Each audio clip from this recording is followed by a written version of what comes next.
Boa tarde, meus irmãos. Seja o Senhor sempre engrandecido e glorificado no nosso meio. Seja a sua bondade, a sua misericórdia sempre estendida ao seu povo. Agradeço a atenção dos irmãos e eu gostaria de hoje começar uma série de estudos devocionais sobre o seguinte tema: Aprendendo da presença de Deus.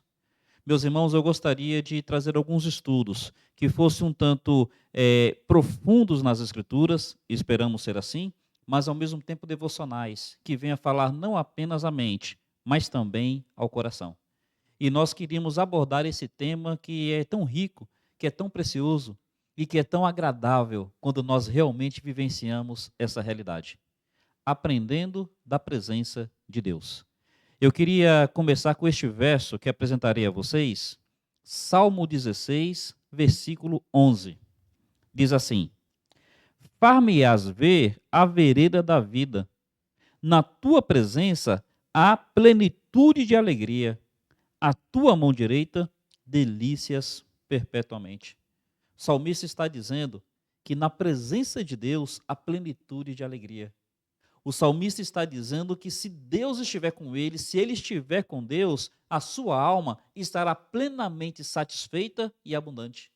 À direita de Deus há delícias perpetuamente. Meus irmãos, eu gostaria de convidá-los a considerar este tema: aprendermos da presença de Deus. E nesse primeiro estudo, que será introdutório, nós estaremos considerando o que é a presença de Deus. Hoje nós vamos considerar isto. O que é a presença de Deus? Meus irmãos, em primeiro lugar, a presença de Deus é a maior de todas as promessas da Bíblia. Veja, a Bíblia é um livro repleto de promessas. E todas essas promessas são preciosas, são realmente enriquecedoras. Mas se eu tivesse que escolher, ainda bem que eu não tenho, mas se eu tivesse que escolher desfrutar apenas uma das promessas da Bíblia, olha, apenas uma promessa, qual promessa que eu escolheria? Meus irmãos, eu escolheria a promessa da presença de Deus. Como é dito lá em Hebreus: Não te deixarei, nunca, jamais te abandonarei. É a maior de todas as promessas. Meus irmãos, considerem comigo. Veja como as Escrituras narram dessa maneira. No Salmo 23, onde o salmista ele está narrando a sua experiência com o Senhor, no primeiro momento ele se apresenta como ovelha, vendo o Senhor como pastor, ele começa dizendo assim: Senhor é meu pastor, nada me faltará. Deitar-me faz em verdes pastos, guia-me mansamente às águas tranquilas, refrigera a minha alma, guia-me pelas veredas da justiça, por amor do seu nome. E então ele diz: E quando eu andar? Tem tradução que diz ainda, mas o correto é quando. Ainda é possibilidade, quando é certeza. Quando eu andar pelo vale da sombra da morte, não temerei mal algum, porque tu estás comigo. Meus irmãos, o salmista ele está dizendo que não é apenas importante o fato dele ter pastos verdes, não apenas o importante o fato dele ter águas que refrigerassem, dele poder caminhar por veredas de justiça. Ora, o importante é que no momento mais crítico da existência, no momento mais difícil da vida, no momento do vale da sombra da morte, naquele momento, Deus se faria com ele de uma forma especial. Meus irmãos, ali seria não apenas o suprimento, ali seria a própria pessoa do Senhor. É a promessa mais rica da Bíblia. Tanto é que a partir dessa promessa, ele começa a dizer o seguinte: olha, depois que eu passar pelo vale da sombra da morte, o Senhor vai me receber na sua casa. O Senhor vai preparar uma mesa diante de mim, vai ungir a minha cabeça com óleo. Eu serei não mais uma ovelha caminhando pela vida, eu serei um hóspede recebido na eternidade. O Senhor vai fazer com que a tua bondade e a tua misericórdia me acompanhem todos os dias da minha vida e habitarei na tua casa para sempre. Meus irmãos, o que é a promessa, a presença de Deus? Em primeiro lugar, é a promessa mais rica, mais importante da Bíblia.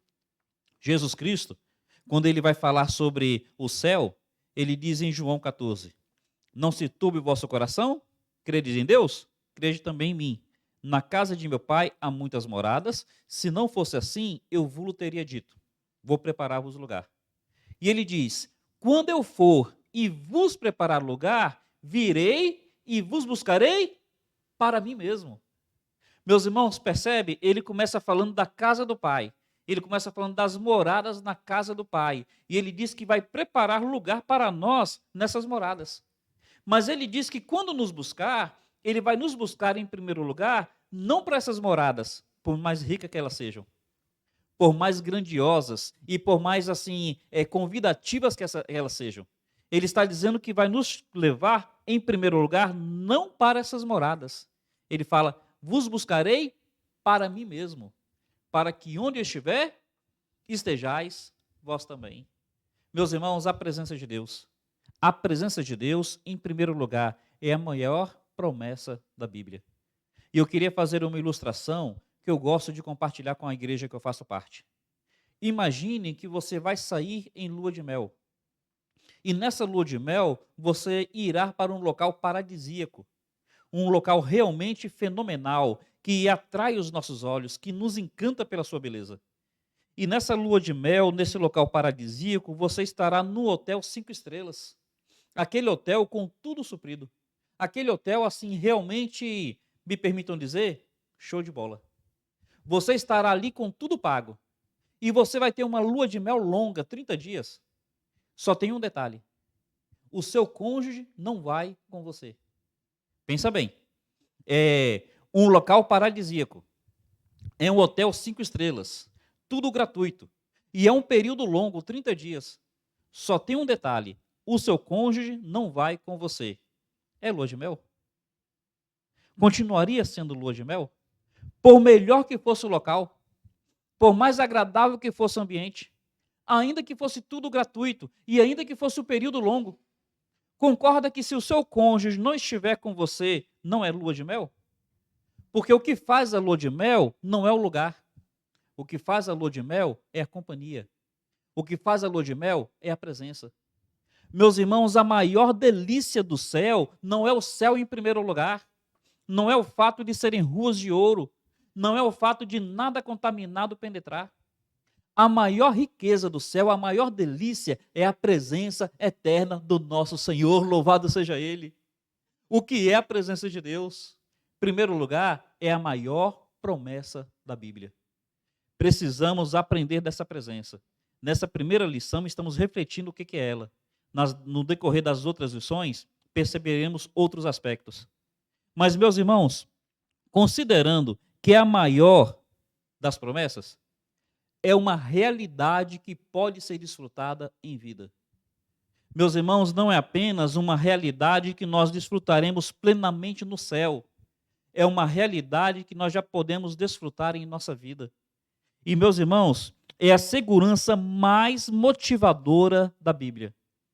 Entre as seguranças que a Bíblia nos oferece, todas elas são importantes. É a mais motivadora. É uma realidade que a gente já pode desfrutar agora.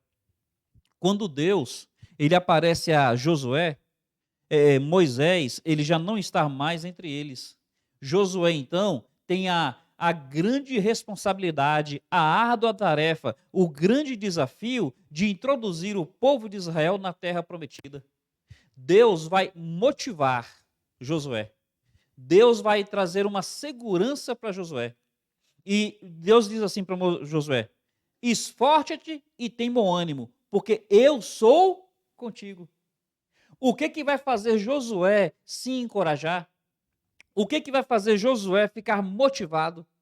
O que vai fazer Josué vencer aquele temor, aquela preocupação e enfrentar o desafio? É a certeza de que Deus seria com ele. Deus vai dizer: olha, Josué, assim como eu fui com Moisés, eu serei contigo. Onde quer que você andar, onde pisar a planta do seu pé, ali eu estarei com você. Meus irmãos, Deus está dizendo para Josué o seguinte: olha, o que fez diferença não foi a pessoa de Moisés, foi a presença do Senhor na vida de Moisés. E essa mesma presença que foi com Moisés será com você, Josué. Meus irmãos, é a segurança mais motivadora da Bíblia. Quando Gideão está malhando trigo no lagar, Deus aparece para Gideão e Deus diz que Gideão venceria os midianitas. Gideão, no primeiro momento, ele fala: olha, eu sou menor na casa de meu pai. A casa de meu pai é a menor em todo Israel. Aí Deus fala assim: porque eu sou contigo, vencerás os midianitas como se eles fossem apenas um homem. Percebe o que vai fazer diferença? É Deus dizer para Gideão o seguinte: porque eu sou contigo. Meus irmãos, é a segurança mais motivadora da Bíblia. No final do livro de Deuteronômio, Moisés está se despedindo do povo. E o povo agora vai ter que enfrentar a nova realidade que da terra prometida sem o seu líder, que lhe trouxe tanta segurança. E nesse momento, o que Deus vai dizer para aquele povo? O que Deus vai garantir? Ele diz assim, em Deuteronômio 31, verso 6. Ele fala: esforçai-vos e animai-vos. Não temais, nem vos espanteis diante dele. Porque o Senhor teu Deus é quem vai contigo. Não te deixará, nem te desamparará. O que vai trazer segurança para o povo de Israel nessa nova empreitada? O que vai trazer motivação a Israel para enfrentar a terra de gigantes, terra que devorava os seus moradores? Meus irmãos, Deus está dizendo para eles: não temais, nem vos espanteis. Esforçai-vos e animai-vos, porque o Senhor teu Deus é quem vai contigo. Não te deixará, nem te desamparará. É a maior das promessas da Bíblia. É a grande riqueza do céu. E é a segurança mais motivadora na nossa caminhada nessa vida. Meus irmãos, sabendo que Deus é comigo, ora, não tem inimigo que eu não possa derrotar. Sabendo que Deus é comigo, não tem desafio que eu não possa enfrentar. Sabendo que Deus é comigo, não há tribulação que eu não possa suportar. Deus sendo comigo, que vem o Covid. Deus sendo comigo, que vem a inflação. Deus sendo comigo, que vem o câncer. Deus sendo comigo, que venha o governante que vier, porque eu com Deus sou mais que vencedor. Meu irmão, se apegue a essa promessa, se apegue a essa realidade. O que nós precisamos, acima de tudo, é vivenciar a presença de Deus. É desfrutar a presença de Deus. É praticar a presença de Deus. O que é a presença de Deus? Em primeiro lugar, é a maior promessa da Bíblia. É a certeza de que mesmo no vale da sombra da morte eu não precisarei temer, porque Deus estará comigo. É a certeza de saber que quando o Senhor me levar desta vida, Ele me levará não apenas para o céu, o que já é maravilhoso.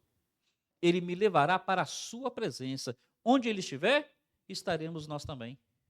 Quando Ele fala com aquele homem na cruz: em verdade vos digo, que hoje mesmo estarás comigo no paraíso. Não é só que hoje mesmo estarás no paraíso, é que hoje mesmo estarás com Ele, com Cristo no paraíso. É isso que faz toda a diferença. Mas, meus irmãos, além dessa realidade e essa segurança motivadora, o que é a presença de Deus? E aqui eu queria trazer um aspecto bem teológico. Observe bem, há uma realidade geral da presença de Deus que está associada com a sua onipresença. Então, no Salmo 139, o salmista fala, né?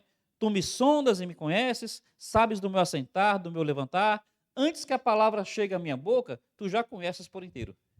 E o salmista fala que, estando ele informe no ventre da sua mãe, o Senhor já o conhecia. O salmista então pergunta: de onde fugirei da tua face? Para onde fugirei da tua presença? E ele diz que se ele cavasse um buraco bem fundo que chegasse ao abismo, lá Deus estaria. E ele fala que se ele subisse ao mais alto dos céus, e ali ele tentasse fazer o seu ninho, nem de lá ele fugiria da presença do Senhor. Então, meus irmãos, a presença de Deus ele tem um aspecto geral que está associado com a sua onipresença. É uma forma geral. Está relacionado com seus atributos, está relacionado com o fato de Deus estar em todos os lugares. Mas a Bíblia vai nos ensinar, por exemplo, neste salmo que nós lemos no início, 16:11, na tua presença a plenitude de alegria. A Bíblia está nos ensinando que existe uma realidade da presença de Deus que não é geral, que é específica. Quando a Bíblia fala, né? Quando eu estiver no vale da sombra da morte, não temerei mal algum, porque tu estarás comigo. Parece que a presença de Deus se manifesta ali de uma forma especial. Meus irmãos, a Bíblia vai dizer que quando José estava na cela, Deus estava presente com ele.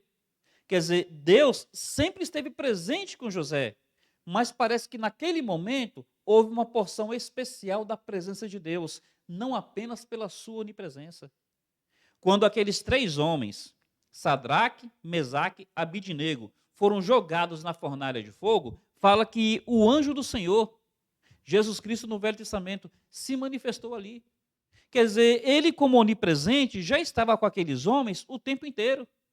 Mas a Bíblia está nos dizendo que ali houve uma manifestação especial da presença de Deus. Então, meus irmãos, tem a realidade da presença de Deus num sentido geral, que é a sua onipresença. Maravilhoso.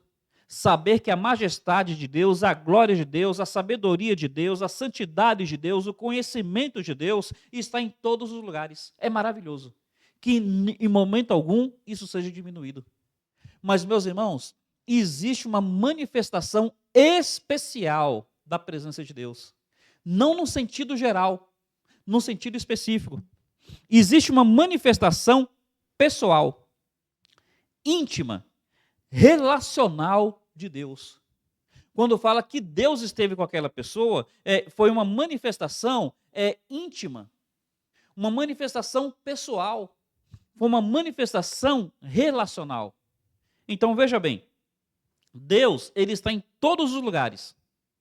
Mas existe uma realidade da presença de Deus, onde Deus se manifesta, não é apenas porque ele está em todo lugar. É porque ele está ali por tua causa. É um relacionamento pessoal e íntimo entre ele e você, especificamente. Não é só que Deus está ali porque ele está em todo lugar. Deus está ali porque ele quer se relacionar especificamente com você, interessado na sua vida. Meus irmãos, pensemos nisso. Sou pai, tenho 2 filhos. E ainda que eu goste de estar com os 2 ao mesmo tempo, às vezes eu reservo tempo específico para estar com um só. Então não é só porque são meus filhos, é porque é esse filho. É o meu momento especial com este filho. E aí eu reservo um tempo especial para estar com o segundo filho. Não é apenas porque são meus filhos, é porque esse filho é meu tempo especial com este filho. Meus irmãos, quando fala dessa manifestação da presença de Deus de uma forma íntima, de uma forma pessoal, de uma forma relacional, não é apenas voltado aos seus atributos, sem diminuí-los. É voltado ao interesse especial que Deus tem por você, com o seu povo de uma forma geral e com a sua vida de uma forma específica. Não é só a percepção dos seus atributos, é a percepção direta da sua pessoa. E eu vou insistir em dizer, é algo íntimo, é algo pessoal, é algo relacional. Tem uma figura, uma imagem pintada na Capela Sistina, se eu não me engano, foi pintada por Michelangelo ou foi por Rafael. Nessa figura está ali uma imagem de Adão estendendo a sua mão e o dedo estendido. E uma imagem, uma figura representando Deus, com o braço estendido e os 2 dedos se tocando. Ainda que nós não gostemos, que nós não defendamos nenhuma imagem associada ao Criador, porque ele disse que não era para ter imagem dele, mas a ideia, Deus se relacionando diretamente com o homem. Deus se relacionando diretamente comigo, diretamente com você. Meu irmão, o que é a presença de Deus? A presença de Deus é a maior de todas as promessas. A presença de Deus é a segurança mais motivadora da Bíblia. A presença de Deus vai muito além do aspecto geral da sua onipresença, o que já é maravilhoso, o que já é tremendo. A presença de Deus fala de um relacionamento íntimo, pessoal, que Deus tem com as pessoas de forma específica. E aqui eu queria deixar uma passagem para a gente encerrar o nosso devocional de hoje. Abra, por favor, a sua Bíblia em Êxodo, capítulo 32. Desculpem, 33. Êxodo, capítulo 33. Aqui eu deixo essa passagem para encerrar o nosso devocional de hoje. 33, a partir do versículo 8, diz assim: Quando Moisés saía para a tenda fora, todo o povo se erguia, cada um em pé, à porta da sua tenda, e olhava pelas costas, até entrar ele na tenda.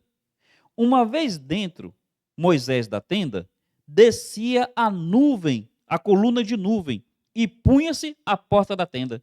E o Senhor falava com Moisés. Tendo o povo, todo o povo via a coluna de nuvem, que se detinha à porta da tenda. Todo o povo se levantava, e cada um à porta da sua tenda adorava ao Senhor. Falava o Senhor a Moisés face a face, como qualquer fala ao seu amigo. Então voltava Moisés para o arraial, porém o moço Josué, seu servidor, filho de Num, não se apartava da tenda. Meus irmãos, aqui está essa manifestação da presença de Deus de uma forma pessoal, de uma forma íntima, de uma forma relacional. Então, como é que funcionava? Ali havia duas tendas específicas. Além da tenda das pessoas ali que moravam, aquela tenda familiar, tinha a tenda da congregação, que era o tabernáculo, que ficava no meio do arraial. Só que Moisés, ele armava uma tenda fora do arraial, que era chamada tenda do encontro. Era uma tenda que Moisés armava fora do arraial para ele se relacionar com Deus. E o texto aqui vai usar os verbos falando de continuidade, falando de constância. Observe bem os versos. No versículo 8, diz assim: Quando Moisés saía, percebe que era uma coisa assim que implicava em costume? Diz assim: todo o povo se erguia. Aí, mais embaixo, diz assim: uma vez dentro, Moisés da tenda, descia. Era uma coisa que implicava em continuidade.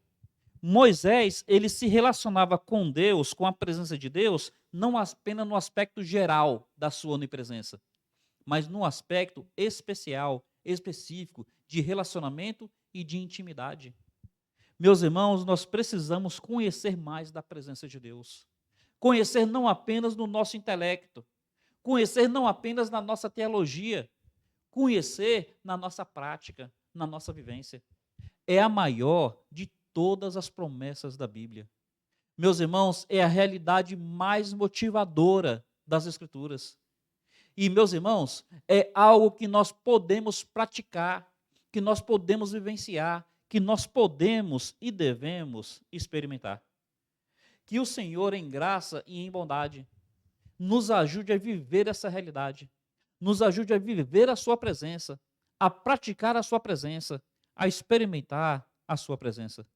Meus irmãos, hoje essa palavra introdutória sobre aprender da presença de Deus. E hoje nós estamos apenas considerando o que é essa presença, que de alguma forma tenha sido esclarecedor, mas acima de tudo, motivador, desafiador, convidativo a você a viver mais da presença de Deus. Louvado seja o nome do Senhor. Obrigado pela sua atenção.